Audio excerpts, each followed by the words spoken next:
بسم اللہ الرحمن الرحیم۔ السلام علیکم۔ امید کرتی ہوں آپ سب خیریت سے ہوں گے۔ ناول ٹیپو سلطان کی اگلی قسط کے ساتھ حاضر ہوں۔ غدار بدر الزماں کے کہنے پر سلطان نے آسمان کی طرف دیکھا اور سرد آہ بھر کر کہنے لگے، جو اس کی مرضی ہے ہم اس کی مرضی پر راضی ہیں۔ اور اس کے بعد سلطان نے اپنی روانگی کا فیصلہ ملتوی کر دیا۔ اس صورتحال کے پیش نظر سلطان پر غداروں کا حال کھل گیا۔ انہوں نے ایک فہرست تیار کی جس پر غداروں کے نام لکھے ہوئے تھے اور اپنے جانثار امیر معین الدین کو بلوایا اور طے کیا ہوا کاغذ ان کے حوالے کیا اور کہا، اس پر چند اشخاص کے نام لکھے ہوئے ہیں، میں ان کے قتل کا حکم تحریر کر چکا ہوں، چنانچہ آج رات کو اس حکم کی تعمیل کی جائے۔ اتفاق سے ایک خادم جو اس وقت فرش صاف کر رہا تھا، اس کی نظر اس کاغذ پر پڑ گئی۔ اس کاغذ پر میر صادق کا نام بھی لکھا ہوا تھا، لہٰذا اس نے جا کر میر صادق سے کہہ دیا کہ آنے والی شب کو تمہیں قتل کر دیا جائے گا اور اس کے لیے سلطان حکم جاری کر چکے ہیں۔ اس موقع پر غداروں نے ایک اور کام کیا۔ کچھ لوگوں کا خیال تھا کہ سلطان اپنے بہترین سالار غازی خان کو زندان سے نکالے گا، چونکہ غازی خان وہ سالار تھا جس نے سلطان کے باپ حیدر علی کے دور میں کارہائے نمایاں انجام دیے تھے اور سلطان کا وہ بڑا خیرخواہ اور جانثار تھا، لیکن غداروں نے غازی خان کو زندان کے اندر ہی مروا دیا۔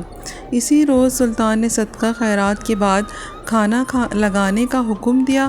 ابھی پہلا ہی لقمہ لیا تھا کہ شہر کی طرف سے شور کی آوازیں آنی شروع ہوئیں۔ سلطان نے دوسرا لقمہ رکھ دیا اور پوچھا، یہ کیسا شور ہے؟ لوگوں نے عرض کیا کہ آپ کے سالار سید غفار کو توپ کا ایک گولہ لگا اور وہ جاں بحق ہو چکا ہے۔ سید غفار سلطان کے بہترین سالاروں اور جانثاروں میں سے تھا، لہٰذا اس کے شہید ہونے کا سلطان کو بہت دکھ ہوا۔ سلطان اٹھا اور کہنے لگا، بس ہم بھی چلتے ہیں۔ یہ کہہ کر سلطان گھوڑے پر سوار ہوا اور دشمن پر ضرب لگانے کے لیے جانثاروں کو یکجا کرنے لگا۔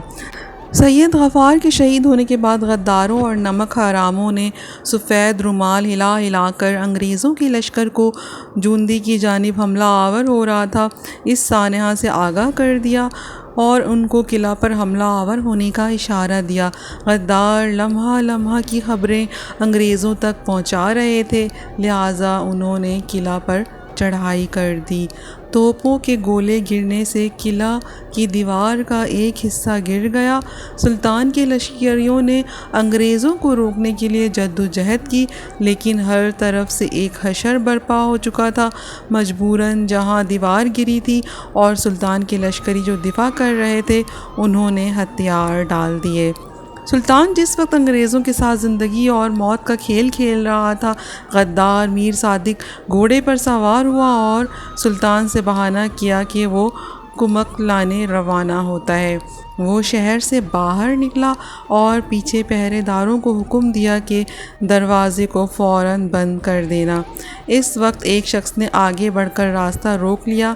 اسے خبر ہو چکی تھی کہ یہ غداری پر اترا ہوا ہے، لہٰذا اسے لعنت ملامت کر کر کہنے لگا، اے ملعون، تو سلطان کو دشمنوں کے حوالے کر کے اپنی جان سلامت لے جانا چاہتا ہے، اب میں تیرے کیے کا پھل بھی تجھے دیتا ہوں۔ یہ کہہ کر اس نے اپنی تلوار کا وار کیا اور غدار میر صادق چکرا کر گھوڑے سے نیچے گر پڑا۔ اس وقت ہجوم نے اس پر حملہ آور ہو کر اس کی تکہ بوٹی کر دی۔ جس طرف سے غدار میر صادق نکلا تھا، وہاں بھی کچھ غدار کام کر رہے تھے۔ انہوں نے اپنا رنگ دکھایا، اسی لیے کہا کہ اسی دروازے سے باہر نکل کر سلطان انگریزوں پر حملہ آور ہونے کے لیے روانہ ہوئے تھے۔ ان کے باہر نکلتے ہی دروازہ بند کر دیا گیا۔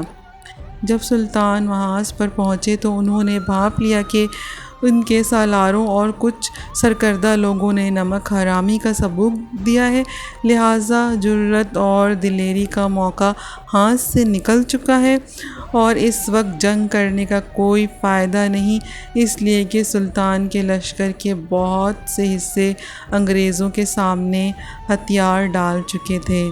لہٰذا سلطان پلٹا تاکہ قلعہ میں داخل ہو۔ جب دروازے کے پاس آیا جس پر غدار تھے اور جس سے میر صادق نکلا تھا تو سلطان نے دروازہ کھولنے کا حکم دیا۔ تو پیارے سامعین، ویڈیو پسند آئی ہو تو پلیز میرا چینل سبسکرائب کریں۔ شکریہ۔